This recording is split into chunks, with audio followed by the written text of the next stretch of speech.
ओला के स्टॉक के अंदर म्यूचुअल फंड ने पिछले कुछ दिनों से बड़ी अच्छी बाइंग करी है।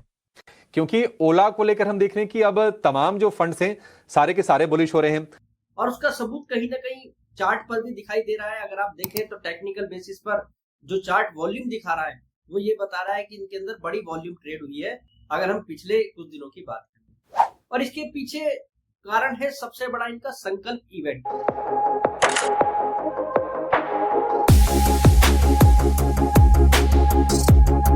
इवेंट में कंपनी ने काफी कुछ अपने प्रोडक्ट डिस्प्ले करे हैं फ्यूचर को लेकर। काफी कुछ कंपनी ने ऐसा बताया है इन्वेस्टर्स को जिसके कारण कहीं ना कहीं इन्वेस्टर पॉजिटिव हुए हैं ओला के अंदर। और साथ ही साथ अगर हम बात करें ओला के जो Q1 के नतीजे रहे उसमें भी एक बहुत बड़ा रोल है जिसके कारण इस स्टॉक में तेजी आई। देखिए, ओला का स्टॉक जो था एक रिसेंटली आईपीओ था, सबको पता है 1 साल के अंदर लगभग इसका आईपीओ आया था जो भी पिछला साल गया है। और आईपीओ प्राइस लगभग 76 रुपीज के आसपास का था। वहां से स्टॉक ने शॉर्ट टर्म में बड़ी तेजी भी दिखाई थी, 160 रुपए के आसपास का हाई हुआ था। और वहां से सच बात ये भी है कि आईपीओ वर्स्ट आईपीओ साबित हुआ, क्योंकि 160 रुपए से स्टॉक जो है 40 रुपए तक का लो अभी रिसेंटली बनाकर आया है। यानी कि बड़े लेवल पर अगर हम देखें तो वेल्थ डिस्ट्रॉय हुई है जिन्होंने इसको ट्रिपल डिजिट में खरीदा, यानी कि आईपीओ के बाद जिन्होंने इस स्टॉक को बाई किया। अब बात यहाँ पर ये आ गई कि 40 रुपए के आसपास आगे ये शेयर के अंदर, इस कंपनी के अंदर ऐसा हुआ क्या है कि म्यूचुअल फंड की जो है लिस्ट में आ गया है।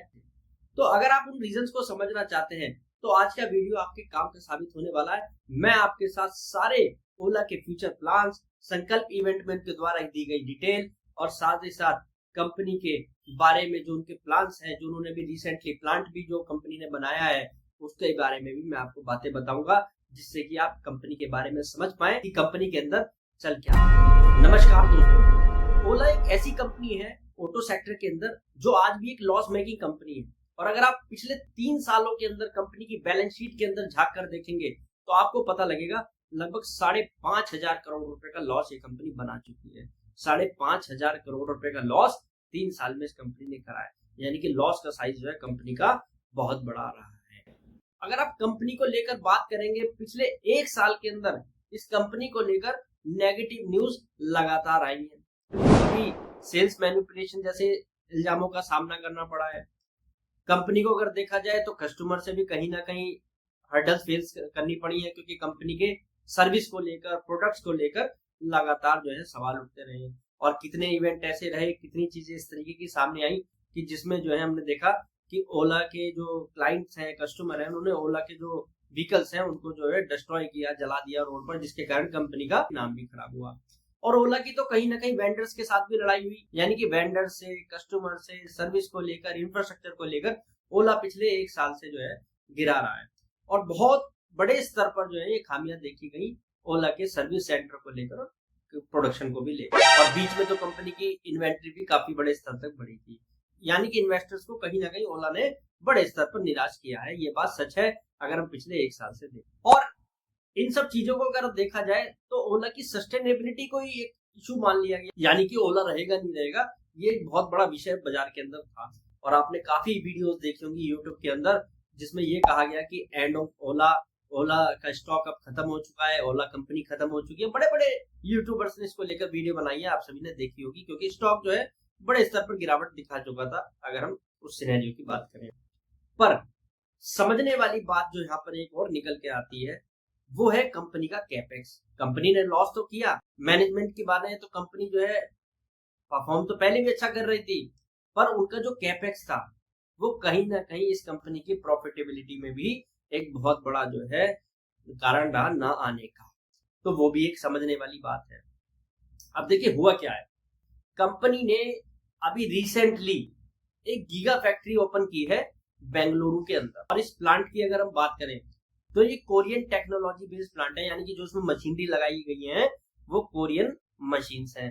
प्लांट मतलब एक अच्छी क्वालिटी का प्लांट इन्होंने लगाया है, जिससे जो प्रोडक्ट बना रहे हैं वो प्रोडक्ट काफी अच्छा कंपनी ने डेवलप किया है।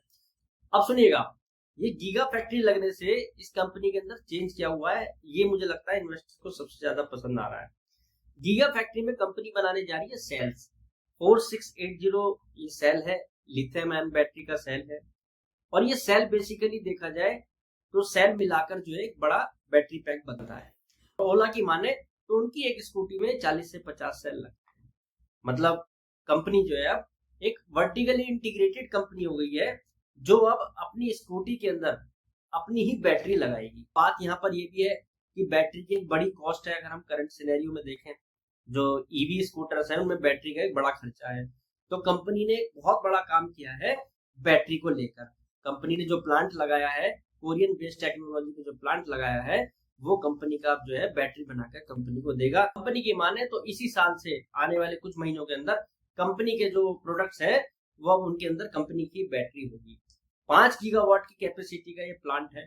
वैसे तो वो करंट जो गवर्नमेंट की PLI स्कीम है उसके लिए एलिजिबल नहीं है, पर कहीं ना कहीं जो है इसका भी कंपनी को अब आगे बेनिफिट होता दिख रहा है, जो कंपनी ने गीगावाट प्लांट के अंदर जो सेल डेवलप किए हैं।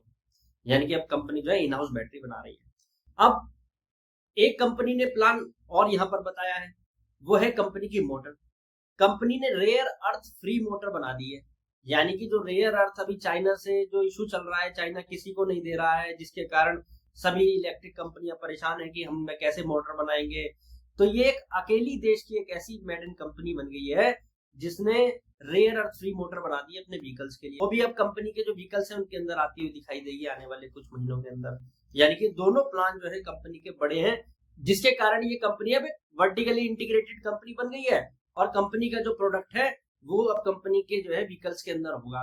बहुत बड़ा कॉस्ट कट जो है इस कंपनी को मिलता हुआ दिखाई दे रहा है, अगर हम सब चीजों को कैलकुलेट करके देखें।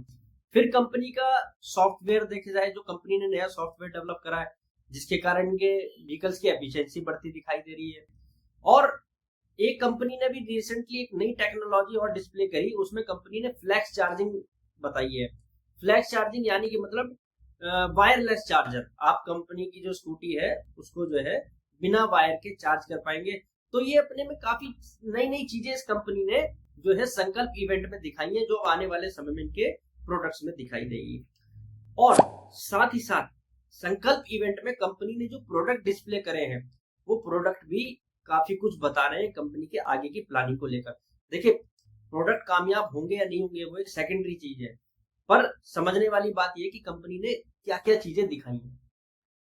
एक सबसे अच्छा प्रोडक्ट कंपनी ने दिखाया डायमंड कट बाइक। यानी कि डायमंड शेप है कंपनी के जो बाइक है उसकी, और काफी फ्यूचरिस्टिक बाइक है। 2027 में इस बाइक की लॉन्चिंग है और 5 लाख रुपए के आसपास का प्राइस बता रहे हैं। ईवी है, ये ईवी बाइक है।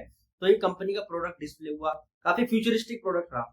जेन 3 पे शिफ्ट होना, जो कंपनी के स्कूटर है वो जेन 3 पे शिफ्ट हो रहे हैं, और उसमें अभी आपने रिसेंटली देखा भी होगा, उनको PLI सर्टिफिकेशन मिला है जेन 3 प्रोडक्ट्स को लेकर। अब इसके अंदर कंपनी ने काफी कुछ अपडेट कर दिया है। कैमरे माउंट किए हैं कंपनी ने इसमें सॉफ्टवेयर अपडेट किए हैं, जिसके कारण प्रोडक्ट की एफिशिएंसी बढ़ी है। और जेन 3 के जो प्रोडक्ट्स हैं वो ज्यादातर सभी जो है नए बैटरी पैक्स के साथ होंगे, जो कंपनी अपने बना रही है, और साथ ही साथ मोटर के साथ। यानी कि जेन 3 इनके लिए काफी कुछ चेंज करता हुआ दिखाई देगा, ऐसा मैनेजमेंट ने इन्वेस्टर्स को भी बताया है संकल्प इवेंट में। कंपनी को लेकर काफी कुछ लोगों के मन में सवाल भी रहे। अब सर्विस नेटवर्क को लेकर भी सवाल रहे, तो कंपनी का ये भी कहना है कि हम सर्विस नेटवर्क पर भी लगातार काम कर रहे हैं। हमने लगातार इस चीज को, इंफ्रास्ट्रक्चर को बढ़ाया और हम आगे भी बढ़ा रहे हैं। यानी कि कंपनी को लगता है कि ये जो प्रॉब्लम थी इसको कहीं ना कहीं कंपनी अब पीछे छोड़ रही है। तो ये सब चीजें लेकर इन्वेस्टर काफी पॉजिटिव दिखाई दिए। बात यहाँ पर ये है कि ये सब चीजें जो हो रही है, अगर हम कंपनी की देखें, प्लांट का लगना, कंपनी के बैटरी वाले फील्ड में कंपनी का एंटर करना, इन हाउस चीजों को करना, अब इसका इम्पैक्ट क्या होगा मैनेजमेंट के हिसाब से माने तो मैनेजमेंट की माने तो ये कंपनी जल्द ही एबिटा पॉजिटिव होने वाली। अब बात यहाँ पर ये है कि ये सब चीजें जो कंपनी ने बताई हैं, इसका फाइनली कंपनी के शेयर प्राइस पर क्यों असर पड़ा। देखिए, कंपनी का मार्केट शेयर इस साल लगातार घटा, लगभग 20% मार्केट शेयर कंपनी का आ गया। और जिस समय अगर देखा जाए तो कंपनी 2-3 साल पहले लीड कर रही थी अपने मार्केट शेयर के साथ, क्योंकि ईवी प्रोडक्ट यही कंपनी लेकर आई। अब ये कंपनी 20% के मार्केट शेयर पे खड़ी है। मैनेजमेंट की माने तो लगभग 25 से 30% का मार्केट शेयर उनको ग्रैब करना है आने वाले कुछ दिनों में, उनको जो है यानी कि 5% मार्केट शेयर उनको बढ़ाना है। अब कंपनी ने जो प्रोडक्ट लॉन्च करे हैं, मिक्स प्रोडक्ट जो कंपनी के पास है, वो मार्जिनेबल कंपनी के लिए प्रोडक्ट हो जाएंगे, क्योंकि कंपनी ने बैटरी और ईवी पैक जो बना दिए हैं, जो मोटर को लेकर काम करा, सॉफ्टवेयर को लेकर काम करा, इन हाउस होने की वजह से ये कंपनी के लिए एक बहुत बड़ा पॉजिटिव पॉइंट है। और मैनेजमेंट ने उस बात को और भुना दिया है। उन्होंने कहा है कि हम एबिटा पॉजिटिव होने वाले हैं जल्दी। तो ये भी कंपनी के लिए एक बहुत अच्छा साइन है। देखिए जोमेटो के केस में भी ऐसा रहा, उन्होंने शुरू में कैश बर्न किया, कैश कंपनी ने खूब लिया, खूब कंपनी ने कैश बर्न किया और बाद में वो प्रॉफिटेबल हुए। अब ऐसा ही स्टोरी कुछ ओला के अंदर जो है रिपीट होती हुई दिखाई दे रही है कि कंपनी जो है लॉस से प्रॉफिट की ओर चल दी है। वर्टिकली इंटीग्रेटेड होने का कारण इनको अब दिखता है। तो ये बाजार को कहीं ना कहीं बहुत ज्यादा पसंद आया, जिसके कारण बाजार ने एकदम से सडनली रिएक्शन दी। बात यहाँ पर एक बिल्कुल क्रिस्टल क्लियर है कि ये जो तेजी आई है, ये तेजी जो बनी है, उसमें मैनेजमेंट के प्लान्स हैं फ्यूचर को लेकर, मैनेजमेंट की बातें हैं, और जो कंपनी ने नए प्रोडक्ट बताए हैं और कंपनी ने जो नए चेंजेस करे हैं अपने सिस्टम को लेकर, वो इसका बहुत बड़ा इसके अंदर कारण बने हैं। अब बात देखते हैं कि कंपनी के जेन 3 जो प्रोडक्ट्स आएंगे वो बाजार में कैसा रोल प्ले करते हैं, क्या कंपनी को रेस्पॉन्स आता है, उसके बाद ही कुछ डिसाइड हो पाएगा तो ये कंपनी का स्टॉक आगे कैसा परफॉर्म करेगा।